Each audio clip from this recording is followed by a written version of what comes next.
پاکستان کے وزیر خزانہ مفتیٰ اسماعیل نے امریکہ میں خطاب کرتے ہوئے عمران خان کے مذہبی خیالات کو طالبان سے تشبیہ دے کر انتہا پسند قرار دینے کی کوشش کی ہے۔ IMF سے مذاکرات کے لیے امریکہ جانے والے وزیر خزانہ مفتیٰ اسماعیل نے ایک تقریب سے خطاب کرتے ہوئے غیر ضروری طور پر سابق وزیر اعظم عمران خان کا تذکرہ کرتے ہوئے کہا ہے کہ انہوں نے ابتدائی طور پر قرآنی آیات امر بالمعروف کا سہارا لے کر مہم چلائی۔ مفتیٰ اسماعیل نے عمران خان کی اس مہم کو افغانستان کی طالبان حکومت کے ادارے CPVPV سے جوڑتے ہوئے کہا کہ عمران خان شاید ہمیں برائی اور خود کو اچھائی کے طور پر پیش کرتے ہیں۔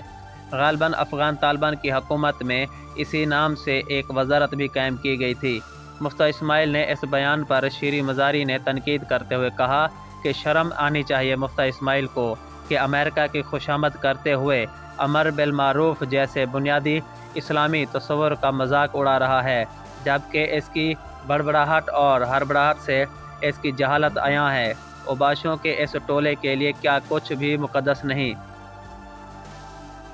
منزہ حسن نے کہا ہے کہ میرے خدا یہ کون لوگ آ گئے ہیں۔ مفتیٰ یہ کہہ رہے ہیں کہ عمران خان نے قرآنی آیات بولنا شروع کی جو طالبان سے مطابقت رکھتی ہیں۔ امریکہ کو خوش کرنے میں صرف ضمیر نہیں بیچے گئے، ایمان بھی بیچا جا رہا ہے۔ پاکستان کے مشہور فلمی اداکار شان شاہد نے اس ویڈیو کو شیئر کرتے ہوئے کہا کہ مفتیٰ اسماعیل مغرب کو ٹافیاں فروخت کرتے ہوئے عمران خان کو انتہا پسند ثابت کرنے کی ناکام کوشش کر رہے ہیں۔